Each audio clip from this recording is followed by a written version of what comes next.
احبابنا السلام عليكم، عدنا لكم بفيديو جديد. نتمنى هذا الفيديو هذا ينال الاعجاب ديالكم، وما تبخلوش علينا باللايك والتعاليق ديالكم والاراء ديالكم كذلك تهمنا.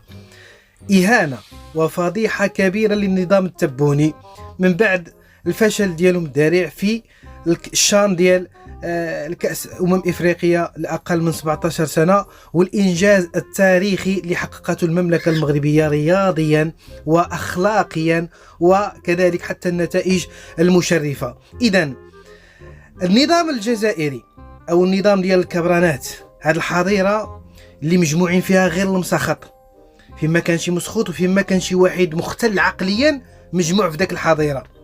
فمن بعد الفشل ديالهم في هذا الشان والنتائج كما قلت لكم، النتائج اللي حققتها المملكه المغربيه، فالحظيره التبونيه كتقلب من جديد على امور اللي غادي تحاول ما امكن انها تعرقل هذه المسيره وهذه النجاحات اللي كتحققها المملكه المغربيه سياسيا رياضيا صناعيا في جميع المجالات، حتى في العلاقات الدبلوماسيه، والاستقبال اللي شفناه للرئيس ديال الحظيره ديال الكبرانات استقبال يعني يسيء هذه الحظيره ويسيء للكبرانات بصفه عامه. هما فيما مشاو مدلولين، اما المغاربه والدبلوماسيين المغاربه كلهم معززين مكرمين وكيرفعوا بهم وكيكبروا بهم.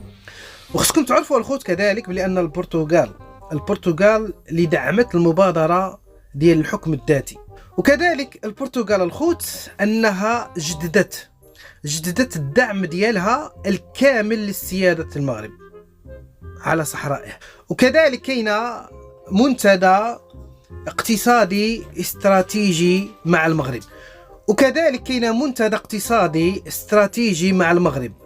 في جميع المجالات، وكاينه 12 اتفاقيه في المجال الرياضي، في المجال السياسي، في المجال السياحي، حتى في المجال الفلاحي، وحتى في المجال التربيه والتكوين، اللي خلى هاد الكبرانات انهم بهاد العلاقات الوطيده اللي كتجمع بين هاد الدولتين، فالسياسه اللي كتعرفوها السياسه ديال التبون، هاد الحظيره هاد الكبرانات، فهما عندهم واحد السياسه معروفه على الصعيد العالمي، سياسه الغاز مقابل شراء المواقف. كما عارفين كذلك الخوت بان العلاقه اللي كتربط كذلك بين البرتغال والمغرب، لان المغرب كذلك مرشح انه غادي يكون من بين الدول اللي غادي ينظموا كأس العالم المقبل، كأس العالم 2030. فهذا الشيء اللي خلى سي عبد المجيد انه يمشي للبرتغال، لربما انه يغير شي حاجه من هذه الاتفاقيات ومن الامور وهذه العلاقات اللي بين المغرب والبرتغال. نخليكم مع التقرير اخوت، وتبارك الله عليكم، تحياتي لكم. نظام حظيرة الجزائر ما بقى عرف راسو منين يشد شي طريق، لأنه مباشرة بعد القمة المغربية البرتغالية اللي كانت قبل أيام قليلة فقط، واللي من خلالها عبرت البرتغال عن اعترافها بمغربية الصحراء، نفس الموقف تقريبا ديال إسبانيا. مباشرة بعد ذلك نظام حظيرة الجزائر يرسل الدمية عبد المجيد حشكم إلى البرتغال من أجل إنقاذ ما يمكن إنقاذه، من أجل أن يتداركوا الموقف، لأن الضربة ديال البرتغال هي الأخرى لم يكونوا ينتظرونها وجاءتهم على غفلة، بل أن حتى الإعلام ديال نظام حظيرة الجزائر والأبواق الإعلامية ديالو يعترفون بأن الزيارة ديال عبد المجيد حشكم إلى البرتغال لم تكن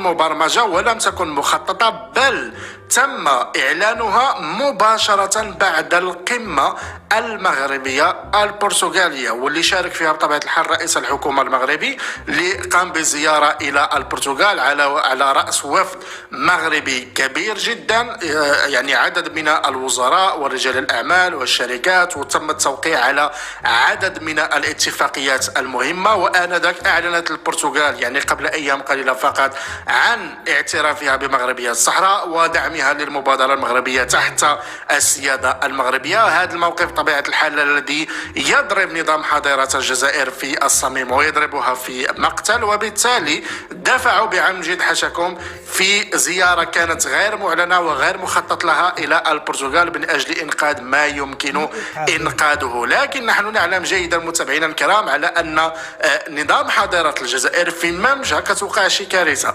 طريق الكبرنات بكل بساطة كحلة، فانتظروا شي مصيبة غادي تنزل في أو على البرتغاليين، أو ينتظروا شي مصيبة غادي توقع في العلاقات الدبلوماسية ما بين البرتغال وحضارة الجزائر.